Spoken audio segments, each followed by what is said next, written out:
My name is Teresa Langford. I'm 26 years old. On the night of my anniversary, in a mansion just outside Westchester, my father-in-law stood in front of 600 guests and told everyone I had no value, no family, no place in his son's life. I stood there, listening, while people watched like it was entertainment.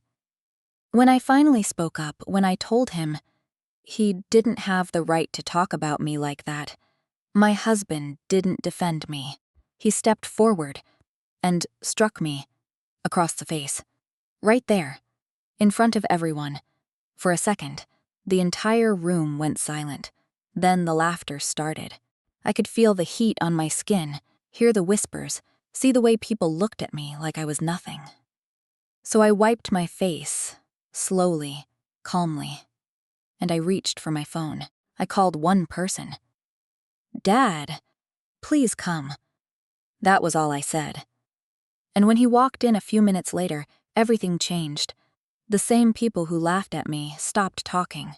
The same man who hit me couldn't even look at me. Because, in that moment, they finally realized who I really was.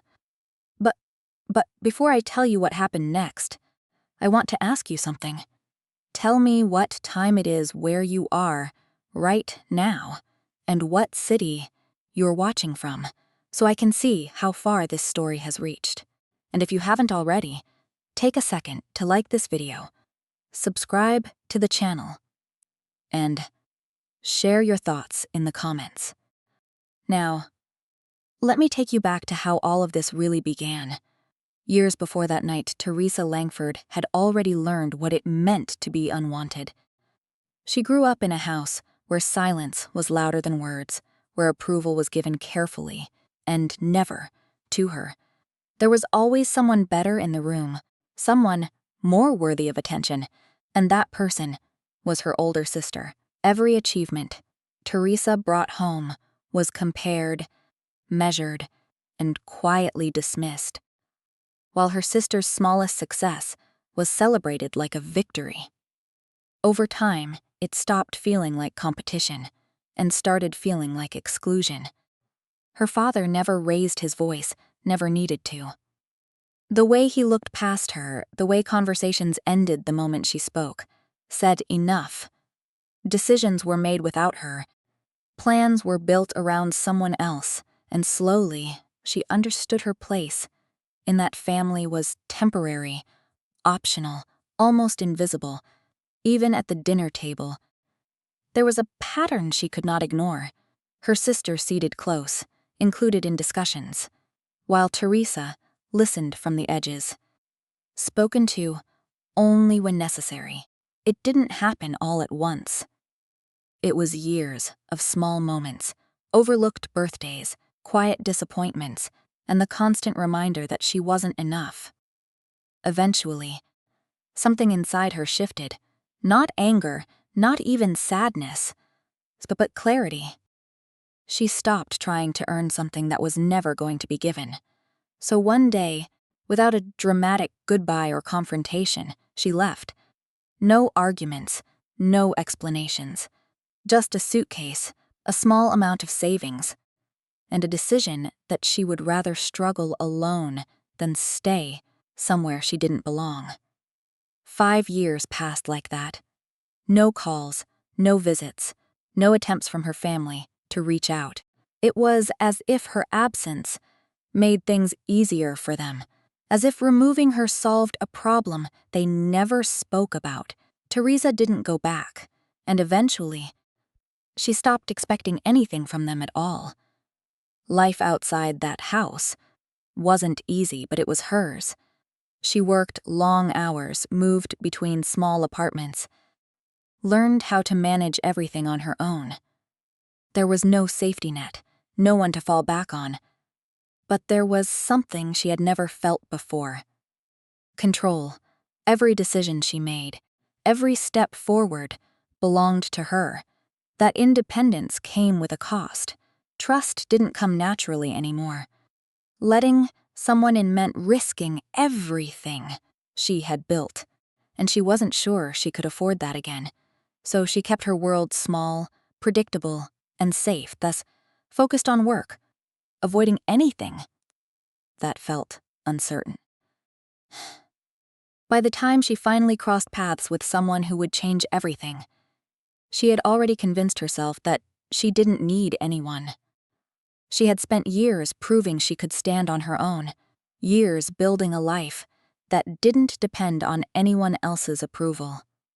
And yet, despite all of that, there was still a part of her that hadn't forgotten what it felt like to be seen, to be chosen, not compared, not judged, just accepted. That was the part of her that would make the next decision. The one that would lead her straight into a life she thought she wanted, but didn't fully understand. Marriage didn't create distance, it revealed it.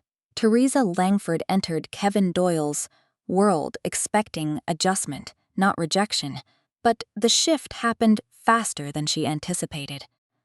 The first few weeks were quiet, polite, almost careful, as if his family was observing her rather than welcoming her. Conversations stayed surface level, smiles felt measured, and every interaction carried an undertone she couldn't ignore. It wasn't open hostility at first, just a sense that she didn't quite fit into the structure they had already built long before she arrived. Patrick Doyle made that clear without needing to say much directly. His tone remained controlled, his words chosen carefully, but the meaning behind them never changed. Questions about her background weren't curiosity, they were evaluation. He asked where she came from, who her parents were, what connections she had, and every answer seemed to disappoint him more.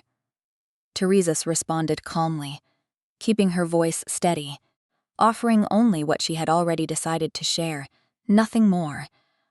Diane Doyle didn't hide her opinion at all. Unlike her father, she didn't bother with subtlety or restraint. She noticed everything, from the way Teresa dressed to the way she spoke, and turned each detail into something to comment on. It started as light remarks, almost playful on the surface, but the pattern became obvious quickly. Every comment carried an edge, a reminder that Teresa wasn't part of their world and never would be. Kevin stood between them, but not in the way Teresa expected. In the beginning, he avoided conflict, changing the subject, brushing things off, acting like it wasn't serious enough to address. He didn't agree with his family openly, but he didn't challenge them either. Teresa accepted that at first, telling herself he just needed time, that eventually he would see what was happening and step in. But time didn't shift things in her favor. It shifted Kevin.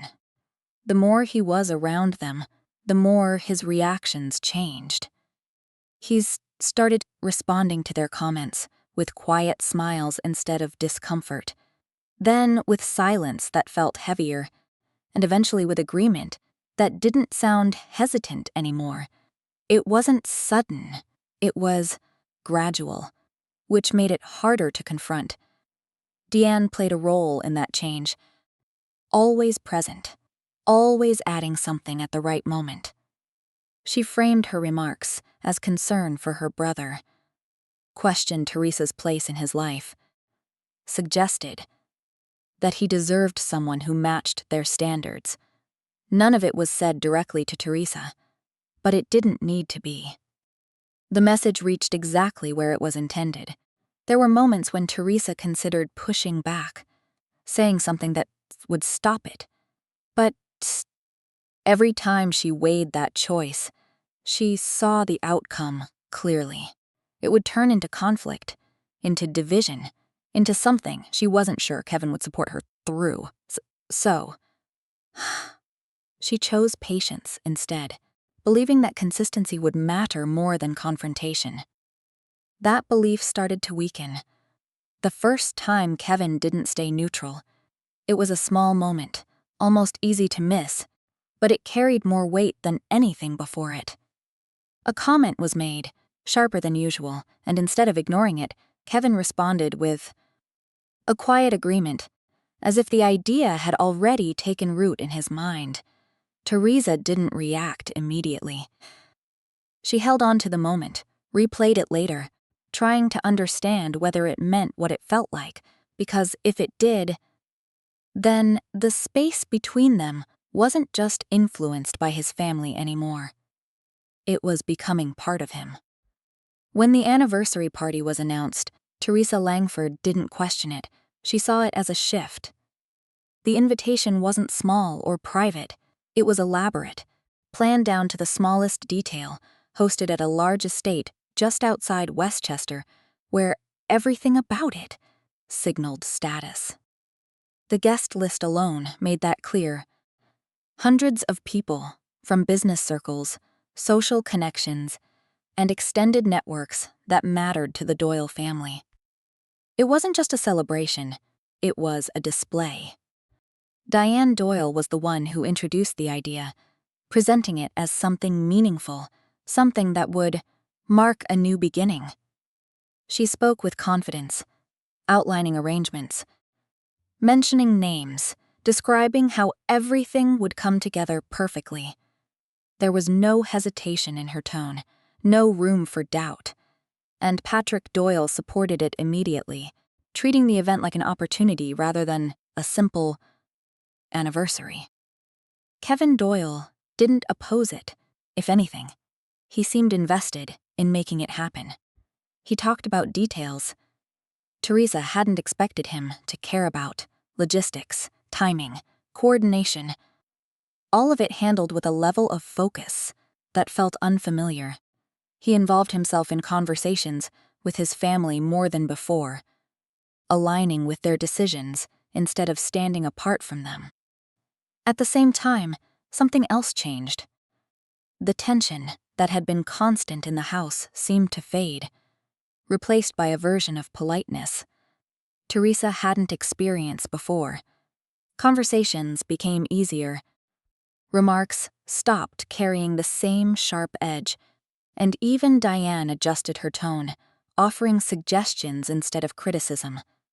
It wasn't warmth exactly, but it was enough to create the impression that things were improving. Teresa allowed herself to believe that, after everything she had tolerated, the possibility of acceptance, even partial, felt significant. She didn't overanalyze it, didn't look for hidden intentions, because for once, the situation didn't feel like something she had to defend herself against. She focused on preparing for the event, choosing what to wear, making sure she would present herself in a way that matched the expectations surrounding it. There were small moments that didn't fully align, details that felt slightly off, but none of them were strong enough to break the overall picture. Conversations would pause when she entered a room, then resume too quickly. Certain decisions were made without her input. Even when they directly involved her, Kevin would reassure her when she noticed, telling her it was just part of the planning process, nothing to be concerned about. Diane remained central to everything, coordinating vendors, managing the guest list, controlling the flow of preparation in a way that left little room for interference.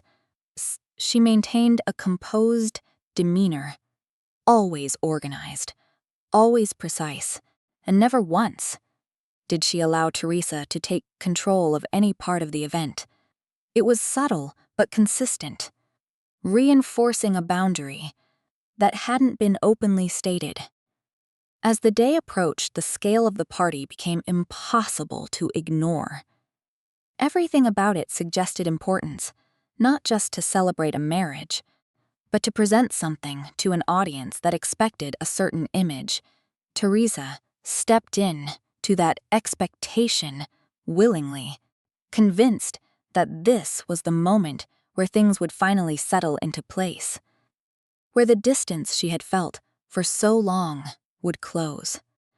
What she didn't see was how carefully Everything had been arranged around her. Not for her.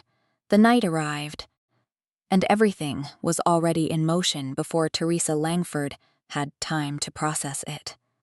The estate in Westchester was filled beyond capacity, every room occupied, every space arranged to impress. Conversations blended together, glasses clinked, and the atmosphere carried a polished energy that felt controlled rather than natural. Teresa moved through it carefully, aware of how many eyes were present, aware that this wasn't just a private gathering, but something much larger. Kevin Doyle stayed close at first, greeting guests, introducing her when necessary, maintaining an image that matched the event. His tone was steady, his expression composed, but there was a distance in the way he spoke to her. Something subtle yet unmistakable. It wasn't cold, but it wasn't familiar either. Patrick Doyle positioned himself at the center of the room once most of the guests had arrived. He waited until the noise settled on its own, lifting his glass without urgency, allowing attention to shift toward him naturally. When he began speaking, his voice carried clearly, practiced, and deliberate, the kind of tone that didn't need to be raised to command the room. At first, his words followed the expected pattern, acknowledging the occasion, referencing the past year, drawing polite reactions from the crowd. Teresa stood still, listening, holding on to the assumption, listening, that this was exactly what it appeared to be. Then his focus shifted. Not abruptly, but with intention. He turned toward her, holding her in his gaze long enough for the change to register. The pause that followed wasn't empty. It was calculated. When he spoke again, the content changed completely. He began describing decisions, mistakes, choices that affected the future of a family built on reputation and stability. His phrasing remained controlled, but the direction was unmistakable. People in the room reacted before Teresa did. Small movements, exchanged looks, the kind of subtle signals that spread faster than words. She felt it before she fully understood it, the shift in attention, the way the room started to close in around her without anyone physically moving closer. Deanne Doyle stepped in at exactly the right moment, not interrupting, but adding to the narrative Patrick had already established. Her tone carried a different energy, less restrained, more direct, shaping the situation into something that no longer resembled a celebration. She spoke about expectations, about standards, about what it meant to belong to a family like theirs, and what happened when someone didn't meet those expectations. Teresa didn't move. She listened, absorbing each word without reacting outwardly. But the meaning was clear. This wasn't an accident. It wasn't a misunderstanding. It was intentional, structured, and designed to unfold exactly this way. When she finally stepped forward, it wasn't impulsive. Her voice was steady, controlled, cutting through the tension without needing volume.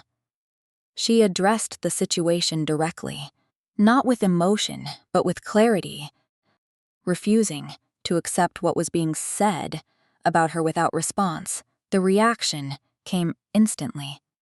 Kevin moved before she had finished speaking, his response sharp, decisive, and completely aligned with his family. The impact of his hand across her face echoed louder than anything that had been said before. For a brief moment, everything stopped. Then the atmosphere shifted again, not back to normal, but into something worse. The silence broke unevenly, replaced by reactions that didn't carry sympathy or discomfort, but something closer to approval. Teresa didn't respond the way anyone expected. She didn't raise her voice, didn't step back, didn't show the reaction they were waiting for. Instead, she reached for her phone with a level of calm that didn't match the situation at all. She made one call, spoke briefly, and ended it without explanation. Then she remained exactly where she was, not engaging, not retreating, simply waiting while the room continued around her as if nothing significant had just happened. The shift hadn't reached them yet, but it was already on its way.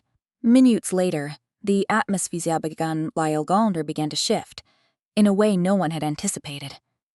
It started quietly, almost unnoticed at first, with the sound of the front doors opening and a subtle change in the energy of the room. Conversations slowed, attention redirected, and one by one, people turned toward the entrance without fully understanding why. Ronald Langford walked in without hesitation, his presence carrying a weight that didn't need introduction. He didn't acknowledge the crowd, didn't pause to assess the room.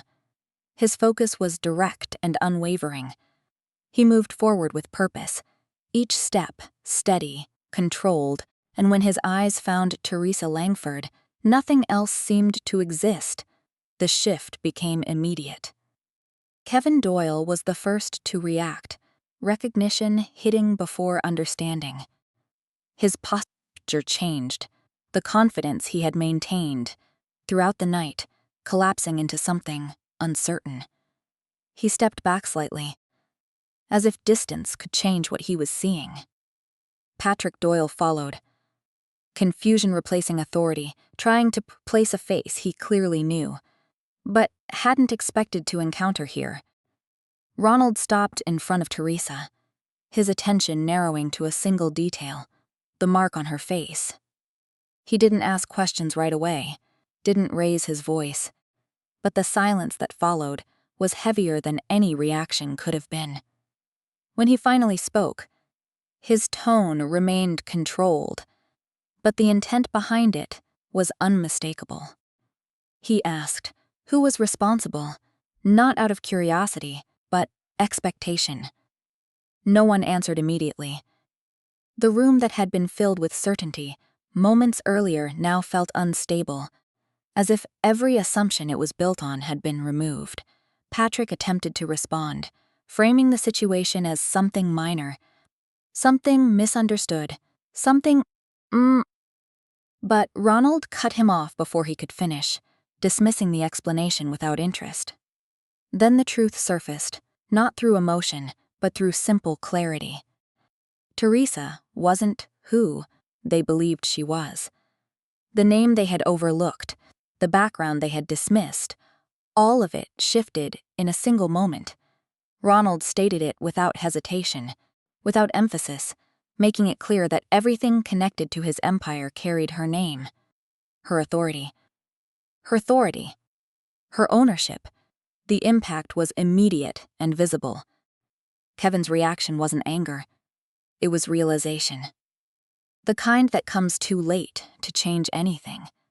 He tried to speak, tried to correct what had already happened, but nothing.